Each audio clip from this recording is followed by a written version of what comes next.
I think the theme of Tiger Mountain seems to sort of just be, when in doubt, send it.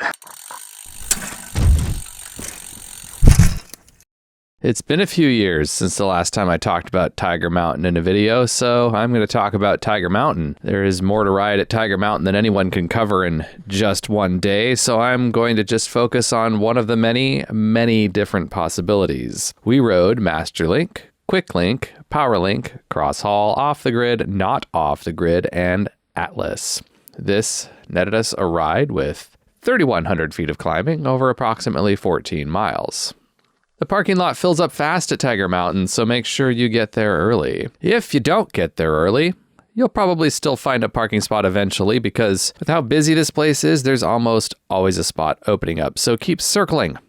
You'll get there. Jump onto Connector Trail right here. It kind of doesn't feel like you're on the right trail the first time you ride this, but you just keep on pedaling because you're on your way to Masterlink. Just trust me. Even though, like I said, it's hard to find your way the first time here, or the second time if there's been enough years between the first and second time. All right, Connector Trail is a lot more fun than you'd expect for a trail that's named after its function, with some nice breezy beginner downhill sections just to get you nice and warmed up, which I like about this trail, right? It's got, yeah, that's cool. I mean, it's called Connector Trail, but it has some fun little just jibs in it. When you get to this road crossing, just continue to the obvious trail across the road. The sign says it's Northwest Timber Trail, but there is an intersection for the climbing trail just a little way up. And see, I told you. Turn left at this intersection to find yourself on Masterlink. Masterlink is a masterfully executed climbing trail. Ugh, who wrote this copy? Oh yeah, it was me. That gently climbs 1,000 feet over 2 miles to get you about 2/3 of the way up Tiger Mountain. There's not a lot to say about it. It's a climbing trail, and climbing trails are wonderful. Tiger Mountain was one of the first trail systems to embrace the idea of building a trail with a 6% or less grade all the way to the summit that all the other trails then radiate off of. This allows the system to accommodate more riders since it's a one-way trail that goes a long way toward preventing potential conflicts. One thing that goes a long way towards supporting this channel is if you navigate to patreon.com/voiceovertrails and toss a couple bucks my way for a couple of months. After reaching the top of Masterlink, we ended up needing to climb the road for a little bit before hooking up with PowerLink. PowerLink climbs another 250 feet over 3/4 of a mile to the summit of Tiger Mountain. PowerLink is a bit steepier. PowerLink is a bit steepier and spicier than Masterlink, and I definitely noticed the difference. It could be that I was already tired from the amount of climbing I had already done to get up here, but this trail definitely feels a little bit harder. It's still a lot of fun, but it's definitely non-trivial. The trail empties you out onto this beautiful view of the scenic communication towers at the top of the mountain, as well as some filtered views of kind of the Seattle area. Really, when you're riding Tiger Mountain, you're here for the trails, not for the views. We started out our descent on the East Tiger Mountain Trail. One of these days, I'll ride Preston Railroad grade. One of these days.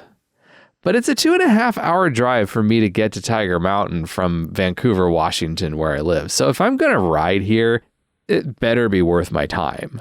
So someday. I do like this trail. It's flowy, it's nice. It's a typical, well-executed blue flow trail at the top of a mountain in the Pacific Northwest. Everything is where it should be, and everything is as it should be.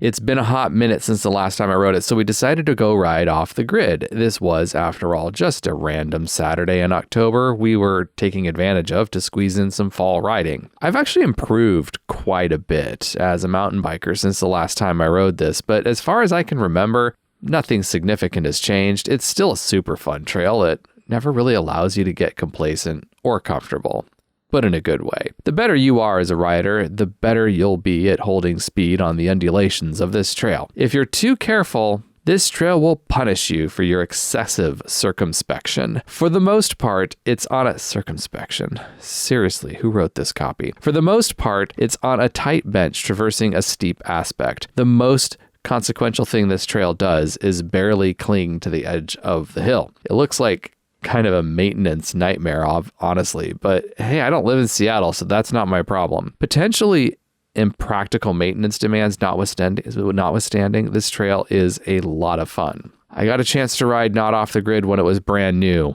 like right after it had been scratched into the dirt as part of Evergreen Mountain Bike Alliance's approach to trail building called Agile Trail Design, which is basically just an idea that was stolen from the Agile Trail Design. It was Agile Design. It was Agile Design Manifesto that was well known within the software world when a whole bunch of software developers got tired of doing things the way they'd done things up until the late 90s. And so they created this thing. Basically, the argument was that trails should just be scratched in and then revised as time passes and riding patterns are established. I love how raw this trail rides. Even after 6 years of continuous use and maintenance, it still rides like an undocumented trail, but without all the horrible drainage and untrustworthy features that should attend it. This trail is a rowdy good time, and I'm glad to see it has evolved in a really fun way since its original creation. This is definitely not a good place for a beginner, but intermediate riders will be able to pick their way down this without incident. The features are raw and they come fast and frequent, but nothing is mandatory.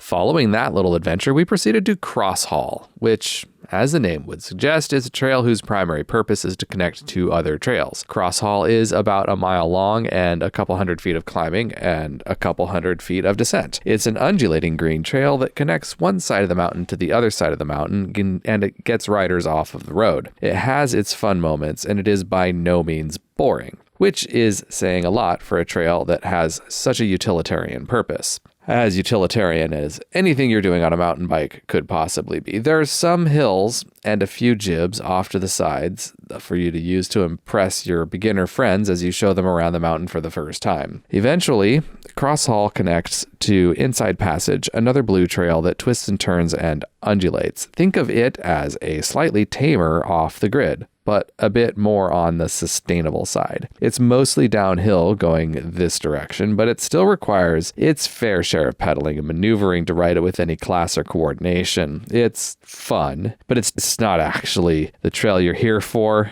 Nobody comes here to ride Inside Passage is another trail that leads to other trails and helps form other loops. It's a cool little trail with some decent little sends over reasonable features. It's not a wheels on the ground trail for sure, but it is accessible to intermediate riders. It's not hard, but it is fun. And it leads here to the top of my favoriteest trail that we rode on this expedition, and that's Atlas. Atlas is a spicy blue trail.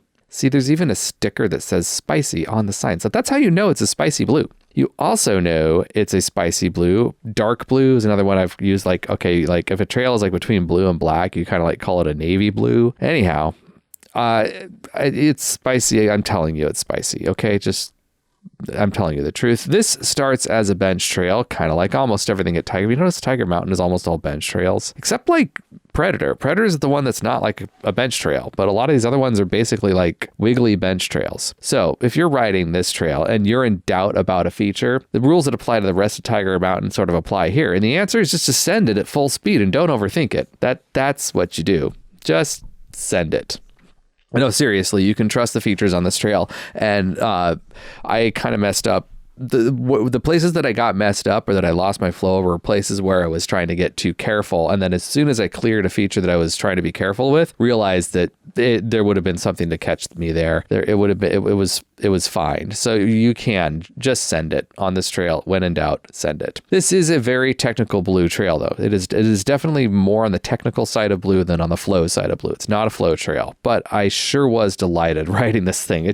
I was delighted. I mean, I said that to myself multiple times. I could hear myself on the GoPro saying, oh, this is delightful. How delightful. I love this. Wonderful. It's a lot of fun. It is also a properly designated blue. It's not a filthy lie. There aren't any do or die skill trap features. And honestly, you don't need those to have a good time on a trail. That's the thing, right? We all see blue and we're like, oh, I can't ride a blue. I'm too good to ride a blue and have fun riding a blue. So I'm going to go ride a black because I have to ride black trails. I'm only interested in the black trails. And it's like, really, you don't actually have to be in danger the whole time in order to be enjoying yourself on a trail. You can just ride a trail. You can ride a blue trail and it'll be fun. There doesn't always need to be a pucker factor to make this worth your time. You can't just drag your brakes down this thing. It's not that kind of trail, right? You You've got to actually ride the bike, which is one of the things I really liked about this. There are a lot of exposed rocks and roots, and the ground overall is just chunky.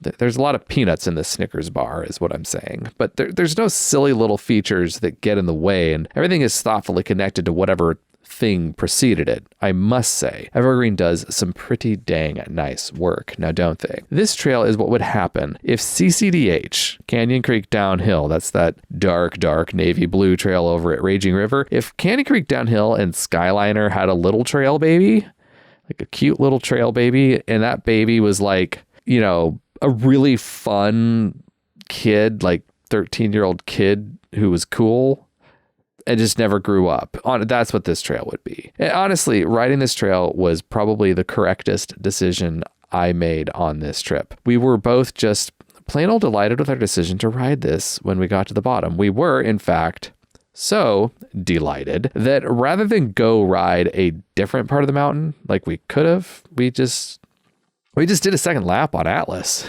It was great. It was good. Totally worth it. Tiger Mountain is always a good time. I'd like to take this moment to thank all of my Patreon supporters, especially my Loamy Goodness level sponsor, Charles Kim, as well as my Hero Dirt level sponsors, Bryce Ulrich, Devin Young, and Edward Lanton. Now, if you'd like to join this list of supporters, if even just for a month or two, sign up today on patreon.com/voiceovertrails to support this channel. Now, you get out there and go ride your bike.